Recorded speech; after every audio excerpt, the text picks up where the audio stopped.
Welcome back inside the Woody Hayes Athletic Center, ladies and gentlemen. Tim May, the 41-year vet, Andy Backstrom, and me, Spencer Holbrook. Let's cut to the chase. A lot to break down. As we saw the Buckeyes for about 45 minutes, got a little bit extra coverage, and then we talked to a bunch of them, a lot of veterans out here on the field, particularly on the defensive side, talking about this incredibly talented Ohio State roster. Andy, we're not going to have any pleasantries. What did you take away from everything?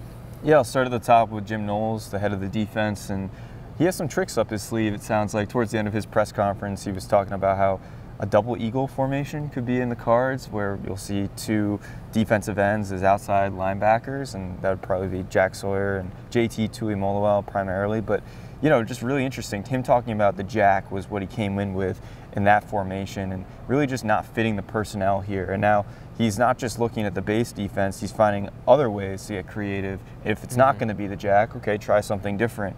And I think that just shows the innovative side of Jim Knowles. I mean, Tim was saying before the show, and I agree with him, I mean, you have Chip Kelly on the offense, and you have Jim Knowles on the defense, and two of the most innovative coordinators in college football right now. And we talked about the other day, Chip Kelly, of how innovative he is on offense, and we just heard from Jim Knowles today about how he can get pretty creative on the defensive side of the ball too. Yeah, I said to him, I said, is this still a 4-2-5 defense, or is it? And he basically said, yeah, we're still 4-2-5, but basically they can morph into all kinds of different things. Like we talked about on the show a couple of times ago. I can't remember exactly the episode, but when you move Sonny Styles down into linebacker, you can be in a 4-3, because he's talking about, you know, using a 3 linebacker look.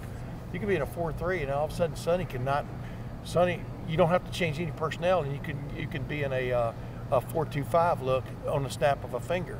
That's the flexibility I think that he sees with some of these players, and he's going to take advantage of it. I think, you know, it's going to be an interesting year, offensively and defensively, for this football team. Was that your big takeaway? No, my big takeaway was basically sitting here talking to the same players we've talked to off and on for the last 3 years, that those guys are back. I mean, JT Tuimoloau, Jack Sawyer, Denzel Burke, Cody Simon even stepping up into a starter's role now. Jordan Hancock, we've seen him kind of, you know, because of an injury going away, but coming back last year, and then him being back there as being that nickel back or that other corner, whatever you want to call it. I mean, as I was going around talking to these guys, I said, you know, basically the theme is, you know, really for you guys probably is no excuses, right? And yeah, that's right. I mean, there's no excuses for this team. And of course, then I asked Denzel Burke, and yeah, it's Natty or Bust. You know, you know, Denzel Burke, he always tells you exactly what's on his brain, and that's on his brain. He understands the talent that he's walked back into here. There's no reason for this team not to contend big time. Yeah, it is kind of absurd. We've been, like you said, Tim, we've been talking to these guys for so long that you almost kind of get numb to the fact that they're all here. You know, it's kind of like talking to an NFL team because they've been around. You know? Yeah, but they're all here, and you know, that's a big takeaway from Jack Sawyer is, like, you know, this was a personal decision to come back, but for him it was also about the team. He grew up in Columbus, he was raised here, born here, he knows what Ohio State football means, and to see all these other guys start to lean toward coming back, it was a no-brainer for him, not just for the personal side to boost, that draft stock, but also like the team side, like go win a national championship, man. Etch your name, you know, get a picture, a plaque up here on the wall. Like, that's important to these guys, and you can kind of start to feel it as the defensive guys talk. You know, the offensive guys, they're still trying to find their way a little bit. We don't know who the starting quarterback's going to be. The offensive line's still trying to shake some things out. Well, it'd be hard-pressed to find a position battle right now at linebacker, just because on the defensive side, maybe a little bit at linebacker, but like this defense is almost set, and now it's just up to those guys to find the chess pieces. You're starting to get a little bit of a feel, even on day 2, Andy, of like where some of these guys could be heading as far as like lineups and things like that. Yeah, and we already know where a lot of them will be, though. I mean, as you said, like, you go cornerback, nickelback, safety. Like, we've seen all these guys in action before, and we've seen them succeed at such a high level. The question is, what can this defense do to be even better? And one of those things that, you know, we've talked about recently and the players talk about today is generating more takeaways. And Jordan Hancock said he wants 5 or more interceptions next season. I asked him, what do you want to get better at next season specifically? He's like, interceptions. So they want to make the highlight reel plays. They want to make a difference on defense. And I think you saw a lot of strides last year limiting the big play. They want to make some big plays of their own. And I think that's something that stands out to me because it's not just about how many points you give up. It's also about how you can help your offense in certain ways like that. What stands out to me, too, this defensive front four would be quite dynamic. we saw Jack Sawyer just come on the last half of the season last year and become the player you thought he would be, you know, in that pass rush kind of situation, but just disruptive situation. JT Tuimoloau has had his moments, obviously. But Ty Hamilton coming back, that's a big deal. He and Tyleik Williams. Tyleik Williams, you know, I hope people are understanding. I mean, this guy's a big-time football player, and he's got that first step like probably nobody else on the defensive front. Definitely in the tackles room, but just the disruption they can cause, and if they get the backups to come on, because as you know, Larry Johnson wants to roll people through there for a reason. You want people fresh, you know, at the end of quarters, at the end of halves, at the end of games and stuff, and definitely at the end of the season. And I think it was Tyleik Williams who referenced the fact that you know, they could be playing 17 games this year, you know, and you know, that's a lot of football to be played, and guys staying fresh, keeping guys healthy is going to be paramount. But if they do, this has the makings. This defense was almost there last year, with the exception of a couple of drives against Michigan, and in maybe the fourth quarter against Missouri, because that game was still in the balance, even though Ohio State still hadn't played any offense yet from that game. But I digress. Bottom line is, this defense is cool because these guys know how good they really can be. Now they got to go out and prove it. Yeah, it's kind of hilarious how much nobody really cares around here about what happened in the Cotton Bowl, looking back on it, because they're looking forward so much. Here's the thing, Tim. I thought it was super insightful today. If I was on the offensive line, I'd care. Yeah. Here's the thing, though. Like, I found it super insightful. Denzel Burke's talking about Natty Or Bust. All of these guys were in their own way, but Denzel just has a way with words that really is like a moth to a light for us, because he just says it how it is. Yeah. You know, we asked him about Will Howard. He says, "Yeah, I still need to see something." Like, you know, he's just going to give you what he is on his mind. Whereas like Tyleik Williams is like, "Hey, if we're going to win a national championship, we've got to play 17 games or 16 games, probably 16 if they're going to go undefeated and win the Big Ten like they expect to." Well, that would get they by, yeah. Yeah. So in whatever form the CFP finally takes. But the interesting thing to me is, like, that's why they're talking about, you know, Denzel's talking about Jermaine Matthews. Jermaine has to play if Denzel's going to be fresh on January 20th. Yeah. You know, in not the Georgia Dome, in Mercedes-Benz Stadium. If Tyleik Williams is going to have his best game in the national title game like he wants to, Will Smith Jr. all of a sudden becomes a big piece. We're seeing him run with like the second team right now, which is just crazy, but he's really coming along. Caden McDonald, another guy. Like, this is a team that is so veteran. Hero. This is a team that is so veteran, Andy, and I'm throwing it to you now because we, you know, kind of moving along here. It's a team that's so veteran that they know the young guys have to play. Like, they are so mature in their approach that they're like, yeah, I can't do everything. Tyleik said, if we're going to win a national championship, I'm not playing 50 snaps a game. Well, last year he did, and last year at the end of the year, maybe he was a little tired at the end of the year. That's where that 60 stamina comes from that he said about the video game, which was a little bit of a joke. But he's like, in all reality, like, I can't play 50 snaps a game if we're winning a title. So, hey, Hero Canoe, Caden McDonald, Jason Moore, Will Smith Jr., you know, clickety-clack right on down the track, as Tim says, you've got to have those guys. Clickety-clack, not clickety-clock. You've got to have those guys come on. And so far from what we're hearing through 2 practices and winter workouts, they're getting that push from those young guys already that's going to make this entire team kind of rise to the top. Yeah, I wrote about that depth at lettermenrow.com for our defensive observations. And it's a good setup, Tim, right? You know, the defensive tackle position last year, this time, it was a question. How much depth do they have? That's why they got Tywan Malone from Ole Miss after the spring window there in the transfer portal. And right now, it just feels like that's not an issue at all. They've got all of these guys. You mentioned Will Smith Jr., even Eric Mensah is just a really big dude. I mean, they've got a lot of bodies there in the defensive tackle room. And then you get over the defensive ends. Of course, you have JT and Jack Sawyer, but then you also have someone like Edric Houston, who kind of catches your eye. And there's just a lot to like on the defensive line. Caden Curry. Yeah. Caden Curry as well. Kenyatta Jackson. You go down the line, Mitchell Melton. There's a lot of guys there. And depth-wise, that's really important. Also at linebacker, you know, that's more of an unproven group. But there's just so many players in that room. And you're trying to wonder, like, okay, who's going to emerge from this? We've obviously talked about Sonny Styles there, but also Gabe Powers, even a Nigel Glover kind of caught my eye today. He's, you know, you can't forget him in that room.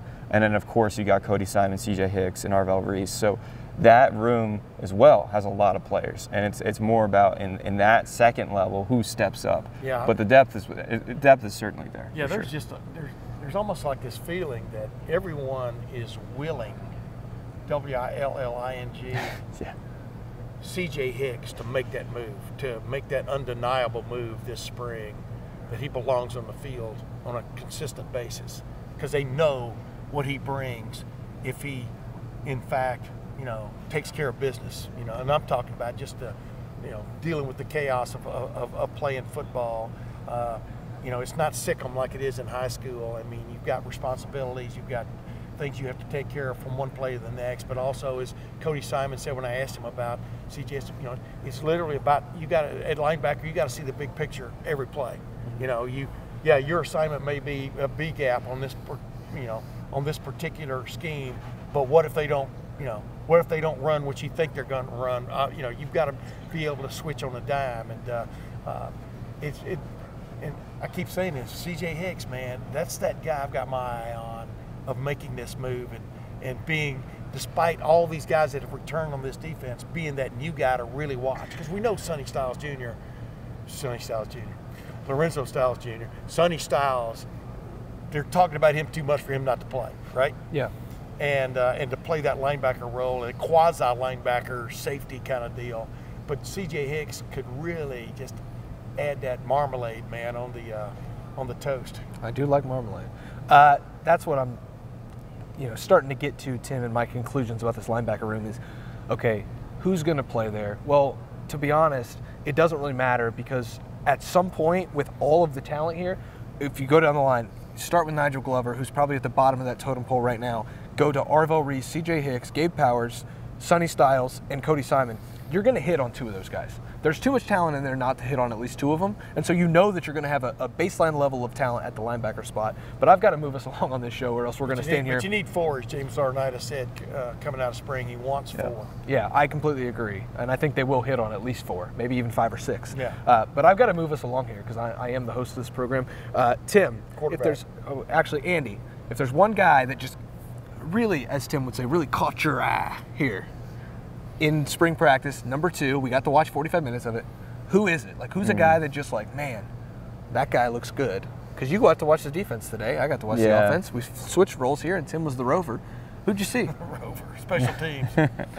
Yeah, I'm going to cheat a little bit. I'll do one young guy and then, one veteran. Cheater. Yeah. I think for me, the veteran just pops out as Jordan Hancock. I just feel like he's going to have a huge season. I feel like we just saw kind of the tip of the iceberg last year, and I think that he's just got this mentality of, I need to make plays, and they were doing these strip and recovery drills to start practice. I think there's an emphasis there of trying to create more takeaways. As I said earlier, he's big in that, just hunting the ball. Another guy, Miles Lockhart, another defensive back, undersized, smaller guy on the field, but just plays with a lot of energy and passion. And I know we talk about Aaron Scott, we talk about Bryce West and some of the other DBs in this class that came in, but Miles Lockhart, I think, has kind of caught my eye early on. Who you got, Tim? I'm telling you, second day in a row, or we're not going to get to watch, for a while now, maybe. Second day in a row that the part that we got to watch, Devin Brown was sharper throwing the football, in my opinion, than Will Howard was. Devin Brown is in this fight, and you heard what Denzel Burke said about Will. He's got to come along. It's only been 2 practices, got 13 more and stuff. But Devin Brown is not going away peacefully into the night like a lot of people think he would. And then the other guy I've got my eye on big time, always jumps out at me, is number 4, Jeremiah Smith. Yeah, I mean, he kind of speaks for himself. The words that Denzel Burke said about him, because Denzel's a good reference point, because he's just going to tell you exactly what he thinks. And I think part of the Will Howard thing, if I can just add something there, maybe we should have expected Will Howard to start a little slower. This is a brand new thing for him. He's learning the playbook. He's learning the drills. I'm not knocking him. I'm just saying what I saw. But I think maybe as a collective, maybe we should have expected Devin Brown to start a little hotter than Will Howard. I did. And Will's got to take that step. And Devin is performing well the first 2 days. My guy that really just popped to me, caught my eye. I've got a couple of them, one on the offensive line and one at receiver. Brandon Ennis does not look like a freshman anymore. No. He made the most of whatever weight program Mick Marotti had him on. He looks ready for a role. He looks quick. He looks good out of breaks. Looks like he and Lincoln Keno's were in the same eating group and everything else. Yeah, I think they were in the same weight group too, because they were both smaller guys who came in the summer, didn't get that spring and that winter last year, and it really showed, even when they were in there on the second and third team. Now, they look like guys who belong at Ohio State. Brandon Inniss, like I said, quick in and out of cuts, good with his hands, really can high point the football even as a smaller guy. Like he was a 5-star player for a reason, and I think he's starting to show it. And then like he's a hot name, and like he's gonna come up a lot, but like I am just so wowed by the progression from offensive line, we don't know where to put him, to now like, hey, if he's not the starting right guard, at this point I'm going to be kind of surprised. Luke Montgomery, he looks like a guard now. He looks like he's made the most, again, of that weight room, but he also looks like a guy who's just ready for that step. And I'm not going to put it past Luke to do really good things for Ohio State. I know Donovan Jackson's man in that left guard spot. Luke Montgomery might be able to push and be a really good right guard for Ohio State. And I said going into this, a little story you posted for me that I wrote, that Tegra Shabola, this is a big-time spring. He looks good, too. For Tegra.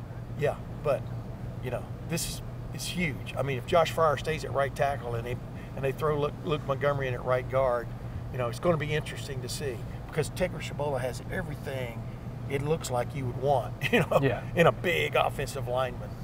So I think the pieces are there for them to come up with a very credible offensive line by the end of spring. Any closing thoughts, Andy, before we get out of here? Jeremiah Smith, punt returning. Yeah, man. Just hey, one of several. I already said Jeremiah Smith. Oh, yeah. I mean, just saying we're going to add to the and carousel. Caleb Downs, ladies and gentlemen. Oh, yeah. No, I think it's just been a really impressive first couple of days. It's hardly football what we're seeing, but just seeing guys line up where they're lining up, seeing the staff, I think, make some changes that needed to be made, whether it's Sonny Styles moving to linebacker, something we all kind of felt like was probably necessary. Seeing, Luke Montgomery at right guard, something that we had kind of thought about, but now we're seeing in practice. I think, stuff that Jim Knowles talked about scheme-wise, just innovative, adaptable, I think are the main things that come to mind. Ryan Day roaming around more hands-on with special teams. You're seeing actual changes, and so while a lot of the stuff going on in spring ball is hard to kind of discern, there are some things that are different from like a big picture standpoint that I think just are standing out to me right now. It's nuance in that big picture. Right. I mean, the Sonny Styles thing is still intriguing to me, and I know you almost get the sense that Jim Knowles is salivating at the thought of, instead of having this Leo thing, now he's got this Sonny Styles thing. You understand what I'm saying? Remember when you asked Sonny Styles about blitzing? Yeah. He said like his eyes lit up basically at that point. I mean, think about what he can do at linebacker blitzing versus safety. If I'm dreaming about this defense, I'm dreaming C.J. Hicks coming off one end and Sonny Styles coming off the other. And like you said, JT and Jack Sawyer dropping off into little zones, out there and stuff. There are so many things they can mix and match with this. And I know Jim Knowles, the problem for him is going to be focusing it down into a day-to-day working basis. But I know there are so many possibilities with Caleb Downs back there and Lathan Ransom, two reliable safeties. I mean, the first year, wasn't necessarily the case. I'm talking about from the safety spot. There are just so many things that have changed over 3 years here, but to just see all those guys coming back and then sprinkling in these new things, they should feel good about where they can go, as Denzel Burke said. Listen, man, I don't want to know what's going through Tim's head when he's awake, let alone when he's streaming. My last takeaway, and then sometimes over by the window. I'll get us out of here after this. Ryan Day is super interesting to me this spring. I wanted to know, like, okay, is he going to eventually migrate back to quarterbacks? Well, today I got a little glimpse of the change in Ryan Day. Watching offense, and Ryan Day's working with the running backs out of the backfield catching passes, and he's trying to disrupt the quarterbacks. He's putting his arms up, and he's trying to get in the passing lane, and they're lobbing throws for screen passes over to the running backs. The running backs are catching it. Well, there was a rep where I think it was James Peoples or it was Dallin Hayden. My memory is a little foggy now because we've done so much in here.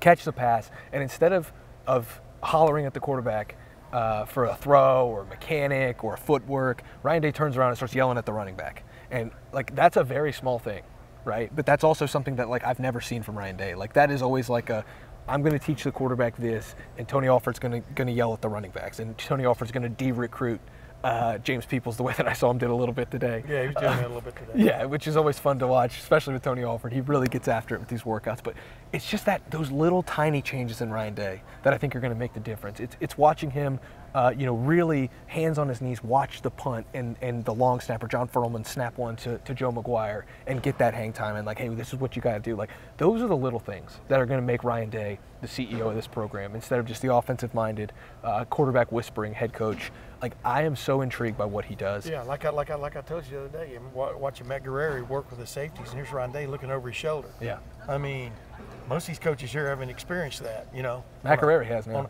On a full-time basis, and it's I keep saying Ryan Day's one of the sharper guys I've ever met, in this profession, and when he brings his expertise to other areas other than just quarterback, because I mean, like I said to him in one of the press conferences, I mean, we're watching him mature as a head coach, and there's no denying he's a different guy than he was 5 years ago. So it's going to be an interesting year. And just circling back to what I said before you go, when you've got Chip Kelly as your offensive coordinator and Jim Knowles as your defensive coordinator, you got something going.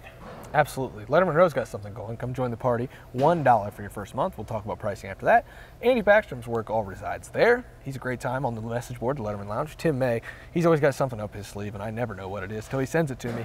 He's over there for $1 for your first month. Come get Tim May's coverage, and then there's me, Spencer Holbrook.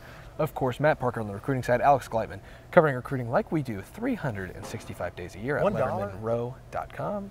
$1? That's cheaper than Peacock. There it is, folks. We got to get out of here at this point. Tim May, Andy Backstrom, Spencer Holbrook, thanks for watching. Thanks for listening. We'll see you guys back here after spring break. Until then, go to LettermenRow.com. Get all of our coverage.